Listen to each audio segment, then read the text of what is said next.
This program is a presentation of UCTV for educational and non-commercial use only.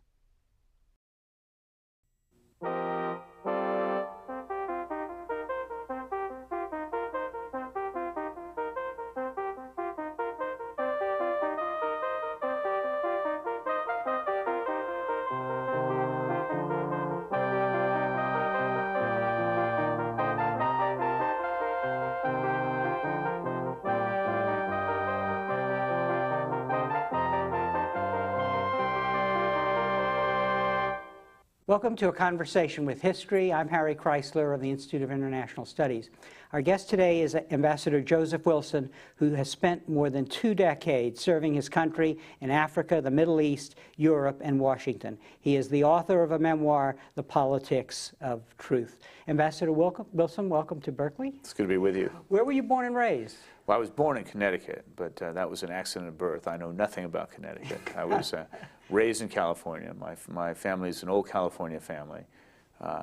When I was growing up, we, in the house, always talked about my great-great-uncle who had been mayor of San Francisco and governor of California, Sonny Jim Rolfe.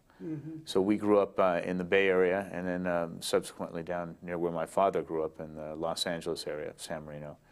My brother still lives in San Clemente, and my parents both passed away in Palm Springs, so we're all around California. And looking back, how do you think your parents shaped your thinking about the world?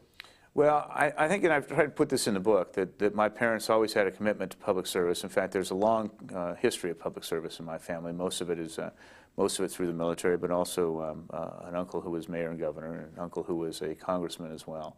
So in our house, there were always a lot of politics, mostly Republican politics. And your parents were writers. They were. My parents went to Europe the first time in 1959, and they liked it so much they moved back there permanently in 1963. They lived there for 4 years, and they wrote 4 newspapers. They wrote essentially articles on cultural differences in Europe from the United States. And they wrote for, among other newspapers, the San Francisco Chronicle. So you really got the international bug early. Well, that's right. And yeah, I'd spent a lot of time living in Europe. I had followed the bullfights in Spain. I had lived in France for a year, in Switzerland for a year, and spent all my summer surfing in Biarritz.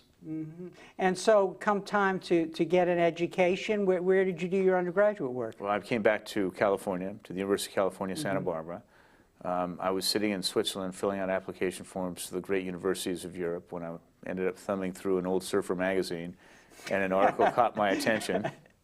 And the headline of the article was, "It takes a B average to slide at Campus Point." I actually have that framed. And as soon as I read that, I threw all the other applications away and focused on going to Santa Barbara. So it wasn't the Nobel laureates or the historians, but the Well, I like to think that we were a little bit ahead of our time, because over the last 5 years, University of California, Santa Barbara has garnered 3 Nobel Prizes. And what did surfing teach you about life? I can't help asking that since you're a Californian. Well, I'm not sure what it taught me about life, but it taught me a lot about sitting in the ocean and watching waves and swimming, and it's an interesting sport because you really depend on the ocean to provide the impetus for what you're doing. It's not like climbing a mountain and skiing down. You have to go find the waves and then ride the waves and stay on the board. And I was in the era of the longboard.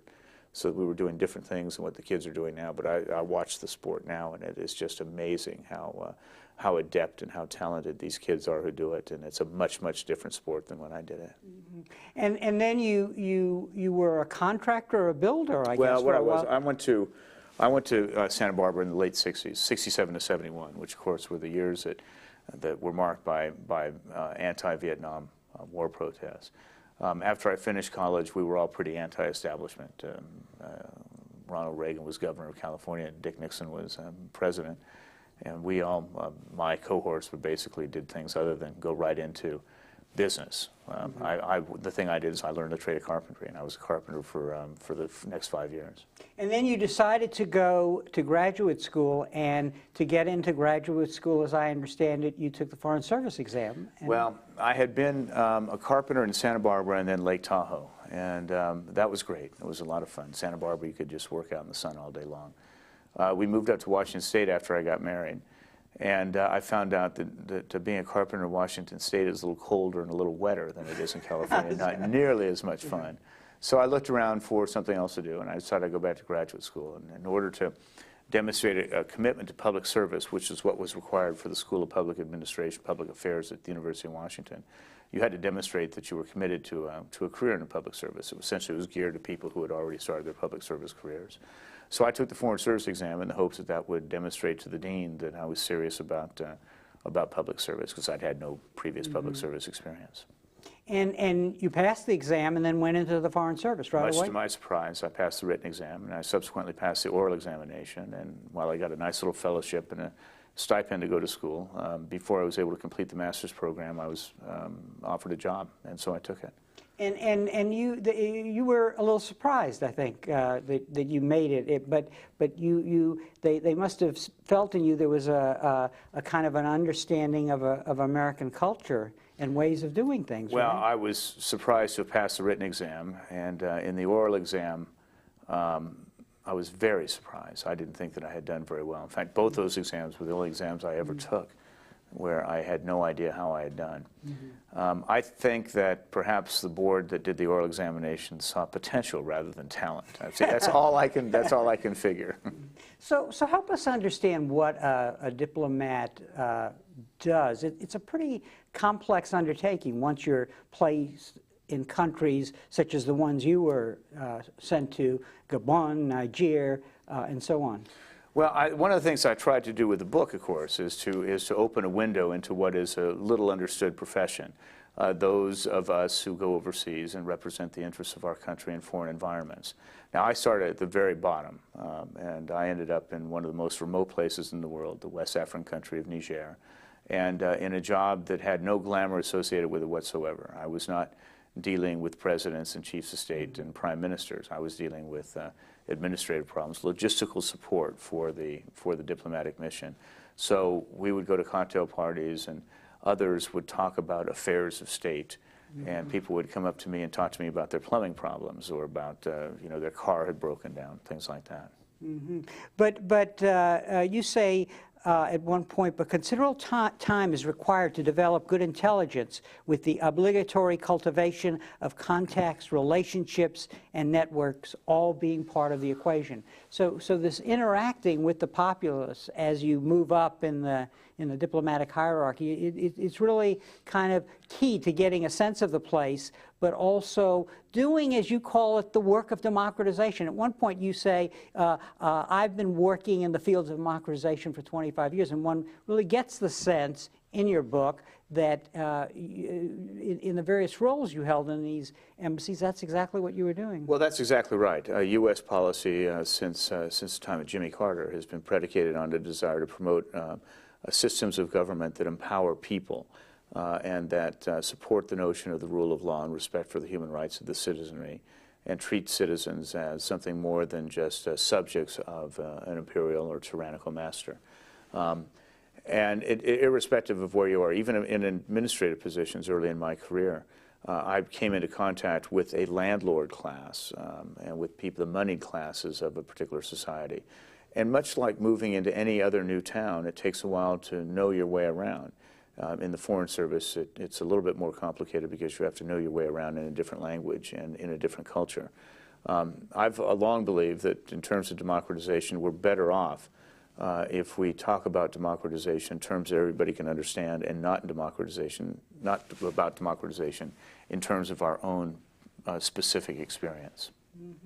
And I guess knowing the history and culture of the places that you're working in becomes very important, because the widget that fits here in a slot isn't necessarily going to work there. Well, I think we're all products of our culture, products of our history, products even of our bureaucracy. I think, and I've said this, that I believe perhaps the best education for a diplomat is one that's steeped in anthropology. A lot of the societies that I've worked in still have very deep ties to extended family structures, patrilineal, matrilineal, patriarchal, matriarchal type social structures. So what then are the skills required to do the job? If you were advising a student, what would you tell them is the things that you've got to be able to do? Well, I think first of all, understanding that we promote the United States and we defend our own national interests, it's important to understand what we are as a society, what makes us tick, what is the social contract that has produced arguably the greatest democracy in the history of mankind. Second, I think it's important to understand international economics and world history, so that you have a sense of what other cultures are thinking and how they're shaped by their experiences. Iraq is a great example. Iraq had been conquered by the Mongols in 1258. It was subjected to Ottoman occupation for 400 years and British occupation shortly thereafter.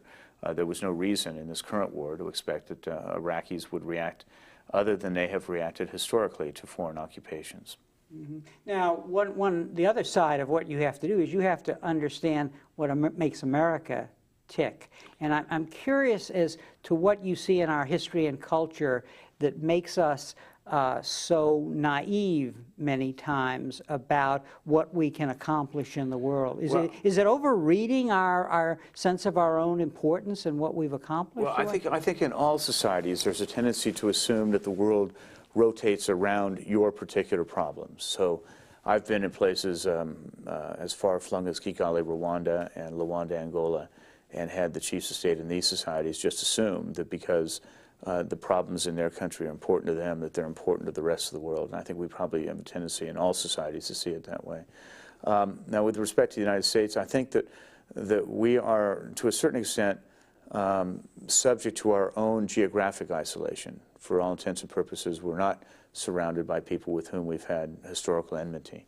In fact, we're surrounded only by one country that even speaks a different language than ours and has a somewhat different culture. So I think that's part of it. Secondly, I think that we have gained so much power and so much wealth so rapidly without ever having really suffered in the same way that some of these other societies have suffered.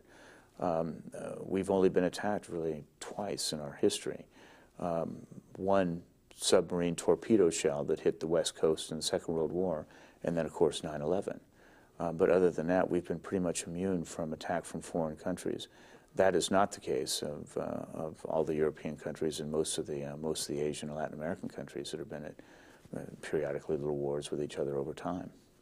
One of the most fascinating parts of your book, and I'll show the book now, The Politics of Truth, is the account of your work as deputy head of mission in the Iraq embassy in the prelude to the Iraq War.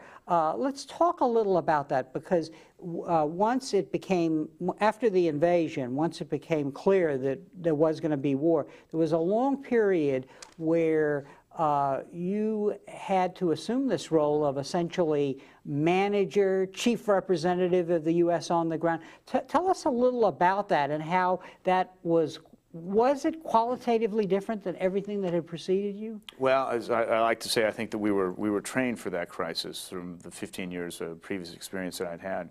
I arrived in Baghdad in 1988. I was deputy chief of mission. I had not served in the Arab world before, but I knew how to manage embassies, and we were planning on making Baghdad a fairly significant embassy in the aftermath of the Iran-Iraq War, consistent with our presence in other countries in the Arab world, and consistent with the complexity of the problems that we had, the issues that we faced with the Iraqis, human rights positions towards the Middle East peace process, the ceasefire in the Iran-Iraq War, etc. At the time of the invasion of Kuwait in August of 1990, the ambassador, April Glaspie, was out of the country, leaving me in charge. So I was in charge of the embassy. I'd had experience being in charge of embassies in Africa, as I'd already been deputy chief of mission to 2 African posts prior to that. So when the war took place, when the invasion of Kuwait took place, I was in charge of the embassy. As a consequence, as it turned out, we were responsible for the care of American citizens in hiding in Kuwait, about 2,000 of them. We fought hard to ensure the freeing up of our embassy staff in Kuwait. There were about 110 who were besieged by Iraqi troops for a period of 3 months. We had about 150 Americans that had been taken hostage by Saddam Hussein and his thugs, the so-called human shields. And then we had about another 70 employees, including many from the Bay Area working for Bechtel, who we offered sanctuary to in our diplomatic quarters, and as a consequence, we're responsible for their care and feeding and welfare of them, including helping them escape. Those who decided they could stay there no longer, we attempted to give them as much support as we could in their efforts to flee the country. I get the sense that your background as a builder helped you in having a sense of how to coordinate and act and do. Is that a fair assessment? Now, not just related to the Iraqi embassy, but all the experience that had preceded your stay there. Well, I think actually the better experience was having had all this experience in Africa. Okay. Because Iraq diplomacy, much like African diplomacy, was personality driven. European diplomacy is largely bureaucratic exchanges. My bureaucrat goes to see your bureaucrat, but it's essentially the institutions that frame the question and frame the answer. Whereas in Africa and in Iraq itself, you could actually shape the answers by the way that you pursued the diplomacy. So I think those were really good experiences for me, and I contrasted them with my diplomatic colleagues who had been largely trained in a European environment. Now, I was greatly assisted by the people who came up from Kuwait and formed part of the nucleus of my embassy. We were able to take a bunch of dispirited evacuees from the Kuwait embassy and turn them into a real functioning embassy in Baghdad. And most of that credit goes to my deputy, and I try and make that point in the book. He's now our deputy in Rome, Italy, Emil Skoden, and he was just a wonderful diplomat, and his ability to set up systems and structures freed me to do the actual diplomacy. So I was Mr. Outside, and to a large extent he was Mr. Inside. But you sense that it was important for you at the embassy level to define what needed to be done as opposed to waiting for Washington to signal you. We did, yeah. From the very beginning, we understood that if we were going to manage our destiny, we were going to have to be proactive.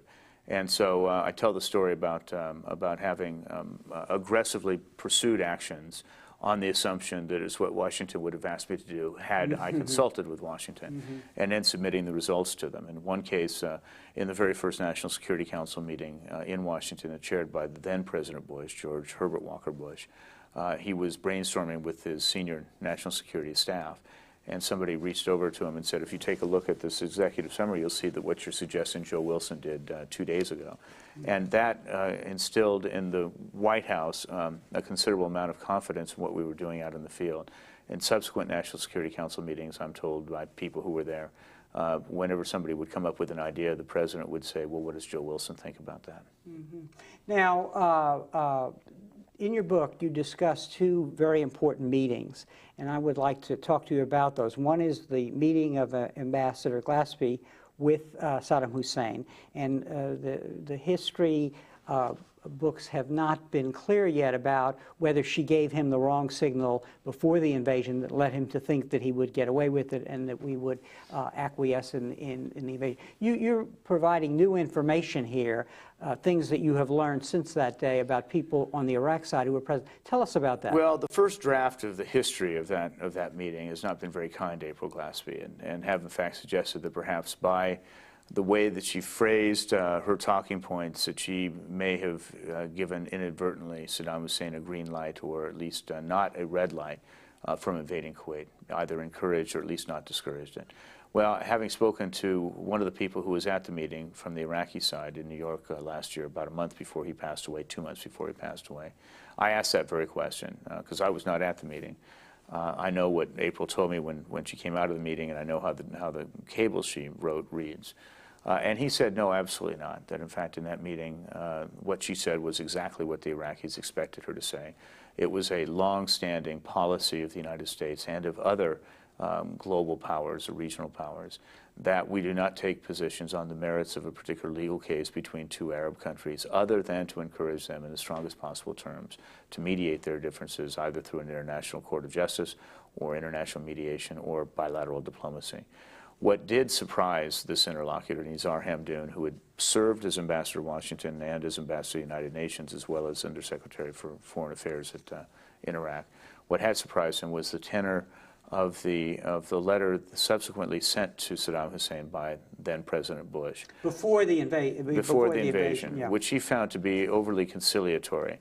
Now, in reporting that, It was not intended to be critical of what the administration did, but really just simply a matter of just putting it down for history's sake. I think at that time we were being advised by neighboring countries not to do anything provocative, anything that Saddam might take as an excuse to invade Kuwait. So we were walking on literally on eggshells, and I can understand in retrospect, as I understood at the time, the need to be conciliatory. But I think it was important to kind of put it down there for the history books as to how this was perceived from the Iraqi perspective.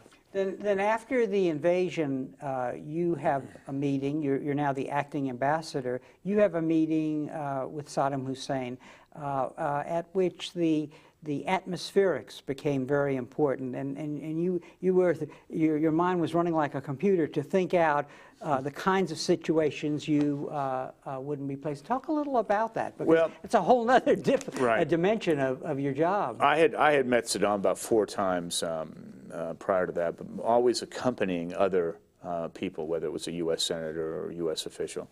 This was the first time where I had been the principal in the meeting and had a very real speaking role in it. And I had noticed that Saddam does certain things to try and set the stage to be the person in charge, to be intimidating, and to create the image for his own people of Saddam, the potentate. And one of the things he does is he puts you in a position that when you shake hands with him, you end up bowing to him. And he does that did that by holding his hand low and forcing you really to look down to find the hand before you shook it. And so you end up being caught on camera doing that. And the other thing that he did, of course, he wore his gun to the meeting, even though I was just a diplomat and wasn't wearing any gun myself. And that, I think, is people joke about it, the sort of the symbol of manhood for Saddam Hussein was always having his pistol. About halfway through the meeting, he went for the gun. And I thought, was it something I said? But in fact, it was that the holster was causing his back to hurt, so I wanted to take that belt off once the cameras were out of the way. The meeting itself, as I've written repeatedly, Saddam at that time wore the mantle of power loosely about his shoulders, but there was no doubt who was in charge. And every time that he would look over along the wall where his minions were seated, you would see them nervously straighten up, and not unlike antelope at the watering hole when the lion on the other side looks up, just real stiff. And we were somewhat surprised by his move against Kuwait, even though the embassy knew and was reporting, all of the constraints that were on him when, in terms of reeling still from the Iran-Iraq war, the enormous debt he had, the sort of breakdown in negotiations with the Kuwaitis over access to a port there, I think. Right. There were a number of issues. One, the Iraqis wanted all the debt forgiven and additional credits to be advanced, and the argument that they made was that they had spilled the blood of their sons to defend the Arab world against the Persian hordes. 2, they wanted Kuwait to stop slant drilling and really drilling Iraqi oil underneath disputed territory. 3, they wanted to be able to secure their access to the Persian Gulf by basically controlling islands which were technically in Kuwait, but which were uninhabited. They wanted to make a land swap, which the Kuwaitis didn't want to do. So all that played into it, and there were some border disputes along the border between the two countries. Ultimately, the extent to which we were surprised, Saddam himself had told April Glaspie and told President Mubarak, he took a phone call from him while April Glaspie was sitting in the meeting. And he said to both of them, I assure you that I'm not going to invade Kuwait so long as there's a negotiating process ongoing. We saw the troops massing. We watched it all. There was some question in Washington as to whether or not he was bluffing or not. There were 2 or 3 in the analytical community who guessed or who predicted that he was going to invade. They've been dining out on the correctness of that prediction ever since. The rest of the analytical community, by and large, was conflicted. There were a number of indicators that they look at to assess whether or not what a military is doing is defensive or offensive in nature. And it wasn't really until about 18 hours before the invasion that the 4th of those 5 indicators went positive. In your description of those events, you give us a nice sense of the synergy between the use of military and diplomatic power. And in retrospect, that first Iraq war was a masterful display by the Bush Sr. as President of the United States in not being afraid to use force, but not using it first. I mean, pursuing all the international routes before war was declared. Talk a little about that, because we seem to be going now through a period where that synergy between the use of military and political power has broken down.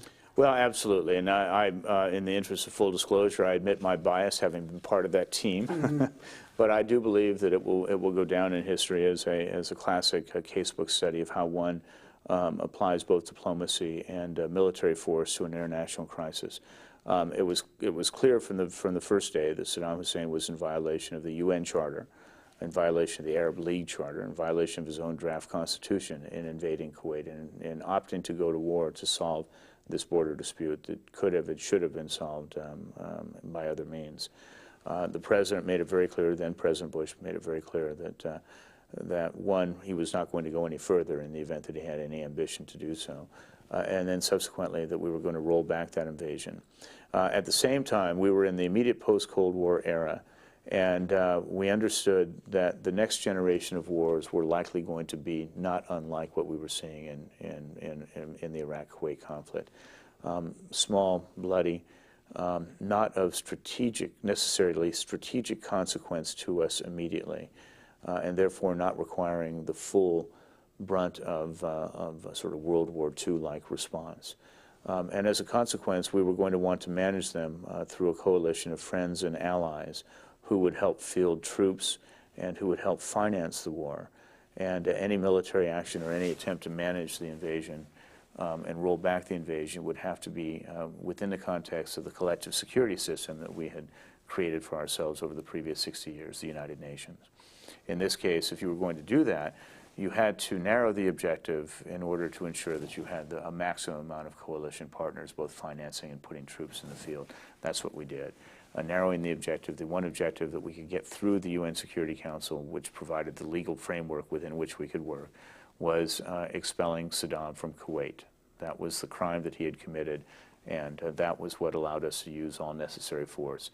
Regime change was never going to be something approved by the United Nations because interference in the internal affairs of a sovereign nation was still then and is still now something to which not many countries are going to sign up to. After all, if it's Baghdad today, why not someplace else, friends of theirs tomorrow? Why not former Yugoslavia, for example, when Milosevic and the Russians were pretty closely tied at one point. So it was important that you narrowed the objective to something everybody could sign up to. And the objective everybody signed up to was expelling Saddam from Kuwait. And it worked in the sense that we didn't have to pay for the war. There was a finite point where the hostilities were ceased. But many in the aftermath, and clearly this was a bee in the bonnet of the second Bush administration, that is the administration of the son, that we didn't remove him from office, right. Basically. Talk a little about that. I mean, it makes perfect sense in the multilateral context that you're talking about. You know, at one way, you can really say that the multilateral regime that was put in place after the war, we now know worked, basically. Right. So it was a question of seeing the rightness of what we had done, but we lost sight of that in our politics here at home. Well, it became fashionable for those who really wanted us to occupy Baghdad to spend a decade denigrating what we had done by claiming that we should have gone all the way to Baghdad. Colin Powell in his book and Brent Scowcroft and George H.W. Bush in their book both talked about the problems associated with going all the way to Baghdad, which were the following. One, we would have violated the UN Security Council resolution, which we had all signed up to. That would have made it much more difficult, if not impossible, the next time we had to manage a conflict along these lines and wanted the UN support to do it. Two, if people remember, those last days of the war to expel them from Kuwait, we were killing people, massacring people in the highway of death. 3, going up the Tigris and Euphrates River valleys, we would have lost all the allies and have been going at this ourselves. And we would have been, the public opinion would have turned against us quite rapidly. 4, we would have had to occupy a very difficult country, as we're doing now. Mm-hmm. And we're recognizing now exactly what the downfalls of doing such a thing are. And 5, we would have lost all the credibility that by not doing it enabled us to go to Madrid and to Oslo and begin to think seriously about how to solve the Palestinian-Israeli problem. But one can say, I think, fairly that the domestic politics at home, for whatever reasons, didn't incorporate those factors that you just identified in its way of thinking about Iraq. And you talk in your book about the Iraq Liberation Act, which was passed in the latter part of the Clinton administration, which called for regime change, right, and which was supported by a number of prominent Democrats and signed by President Clinton. Right. So there was a problem here in the information, the understanding, and the analysis that you've just given us, penetrating the political system. Well, what I've found is, particularly as I look at this run-up to the second Gulf War, is that you're at a disadvantage if you don't market your idea as aggressively as the other side markets their idea. And those who were pro-war, the neoconservative movement, marketed their idea and their policy brilliantly, even though their policies were utterly devoid of substance and were not, frankly, subjected to critical analysis. The marketing campaign far outweighed the substantive debate in this case, and they went at it for a decade. And nobody was there, aside from Colin Powell's book and President George H.W. and Brent Scowcroft's book, to say this is not a good idea. By the time you got to the Iraq Liberation Act, it became politic to demonstrate your repugnance at a horrible dictator, Saddam Hussein, by voting for the Iraq Liberation Act. Now, Tony Zinni, I think, had it right. He said, look, this is a real bad idea. Mm-hmm. It's going to provide the underpinning for a bad policy in the future. Most people looked at it and said it won't have any great effect. It's going to be funded at $90 million a year. We now know, with what we're spending in Baghdad, that $90 million doesn't buy you breakfast for a week in Baghdad for 135,000 troops. So it was not regime change by invasion, conquest, occupation. It was essentially a policy to be funded, a policy of regime change that would have employed some other methods: subversion, intelligence operations, with a very small propaganda. Budget too. I mean, $90 million a year was the most we had. Mm-hmm. Yeah. So I guess where this leads us, because you're in your book, you're a fascinating account of what you do after Iraq, and you're stationed in Europe. You work on the Bosnia conflict, and I was struck by one aspect of your work as a political advisor, being involved in the work with the military to train African armies to potentially participate in peacekeeping operations and so on. So in other words, there was an effort in these different roles that you had to kind of build a sense of, well, if there's another time, this is how we will do it together and how we will rely on the support of others. Right. We had found in the Gulf War, we actually had the Nigerians were the first to send troops to fight with us. The Nigerians, the Senegalese, and some other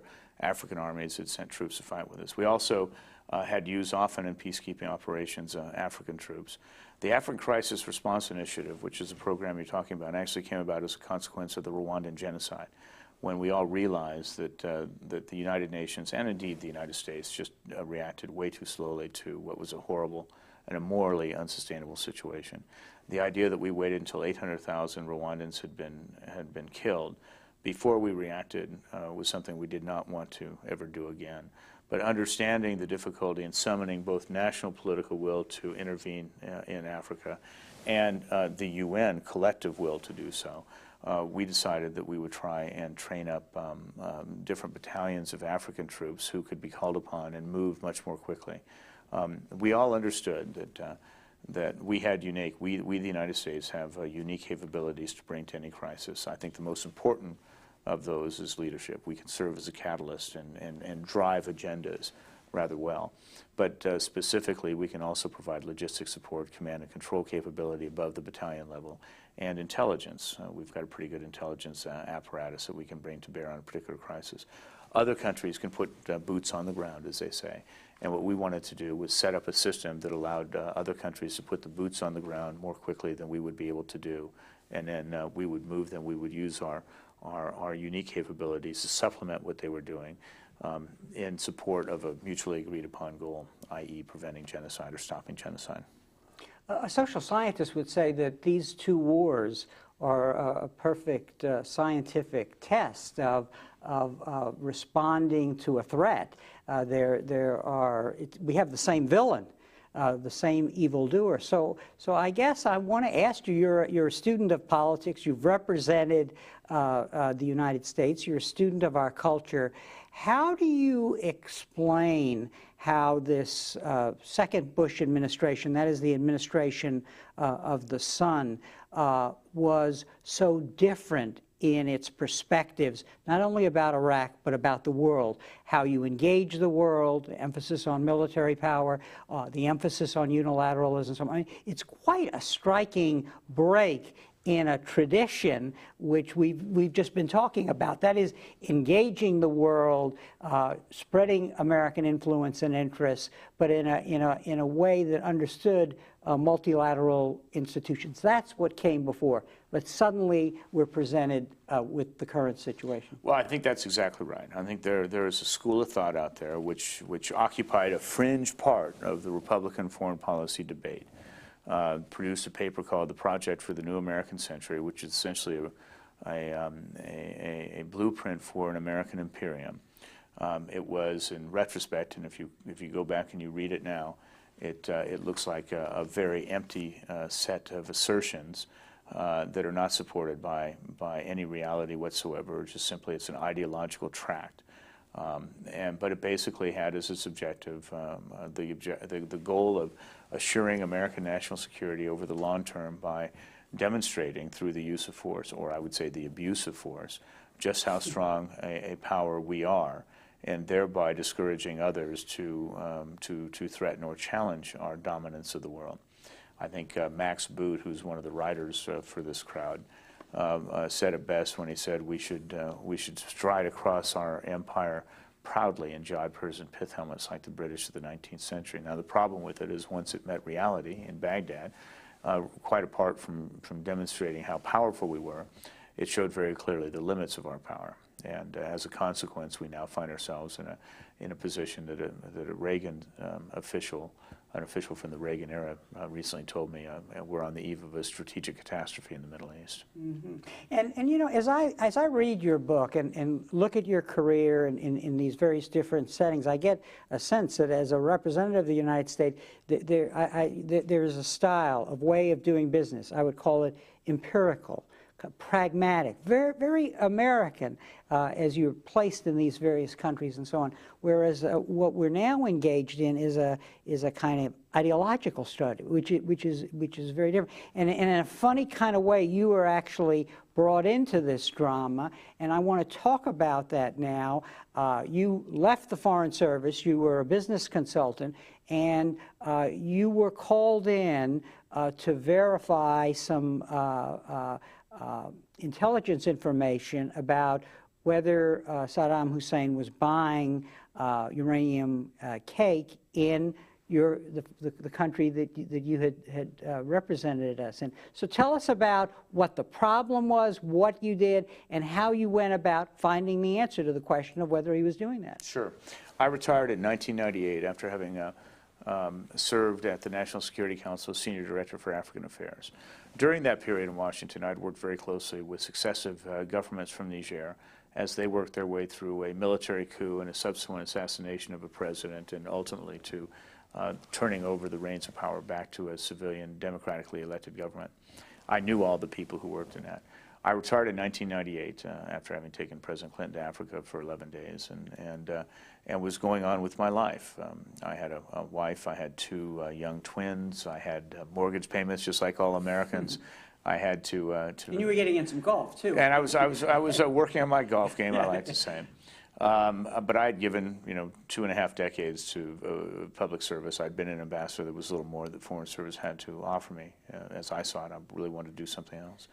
I was asked to come out to the CIA and discuss this question of whether Saddam could have or would have or did attempt to purchase uranium from Niger, significant quantities of uranium from Niger. This is more than just a passing reference to uranium in some meeting. This was the attempt to purchase 500 tons.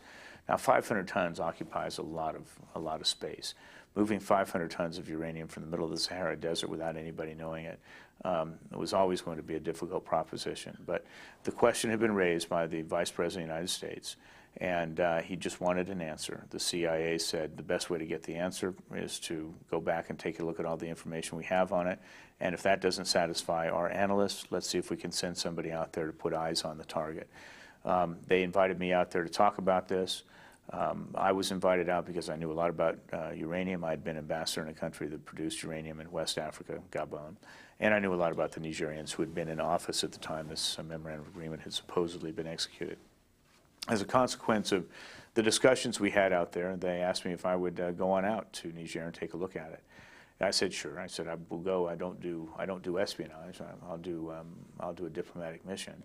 And I cleared it with the State Department and went on out there. I spent 8 days out there looking at this, found out there was nothing to the allegation. In fact, I write extensively about how the industry is structured and how the bureaucracy is structured in Niger. I came back, I submitted my report. My report was one of 3 reports that were in the files of the U.S. government. A second report had been filed by a 4-star Marine Corps general, and a third report had been filed by our ambassador on the ground. And all 3 reports said essentially the same thing. This could not happen, did not happen, don't worry about it. I assumed, of course, that the vice president would sleep easier at night, knowing that he did not, in fact, have to worry about Iraq reconstituting its nuclear weapons programs using uranium from Niger. A year later, 11 months later, the president in the State of the Union address said the British government has learned that Iraq is attempting to purchase significant quantities of uranium from Africa. I called the State Department the next day and said, I hope he's not talking about Niger, because unless you have information I don't have, that is not an accurate statement. The record really must be corrected. The response I got from somebody who I think was dealing honestly with me was that perhaps it was another one of the countries in Africa. I said, fine, I let it go.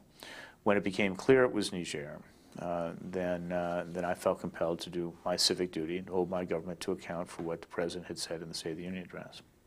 And what resulted was a campaign by the administration to destroy you personally, and not satisfied with that, to essentially destroy your wife's by making known the fact that she worked for the Central Intelligence CIA as a way to undermine you, and not the administration or the people in the administration who were taking this action did not realize or did not care that they were violating the law. Well, I assume they didn't care. If they didn't realize it, they really are dumb. Well, they may be, but, though. Yeah. But I think, yeah, I waited. It became apparent they were talking about Niger in March. And from March until July, I was discreetly speaking with administration officials, people close to the White House, and on background of the press, trying to urge the government to come clean on this matter.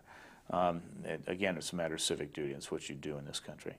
I was disappointed when Condoleezza Rice gave an interview to Tim Russert on Meet the Press. The question came up, and she said maybe somebody in the bowels of the agency knew something about this, but nobody in my circle. Well, of course, in her circle, they did know. So I called the State Department, a friend of mine over there, and said, if you don't correct the record, I guess I will have to do so myself. And the official I talked to said, yeah, you probably will have to. I don't think they're going to do it. So I did. So this was in July. Now, one of the reasons I waited until July was because it's a common practice in Washington, D.C. to try and destroy the credibility of the message by destroying the credibility of the messenger. And I wanted to make sure that the message had legs before the character assassins came after me. Now, my cover, Nick Kristof and Walter Pincus, who were the 2 principal reporters who were following this story, referred to me as a former U.S. ambassador with many years' experience in Africa, something a very light cover. People in the government knew who I was. I just didn't want the character assassins outside the government to really have me as an easy target. And you're absolutely right. I wrote the article on July 6th, and with a couple of days, word of my wife's employment had been leaked to 6 journalists, and Bob Novak, he was either one of the 6 or he was a 7th journalist. It's not clear to me. It may not be clear to him what it was.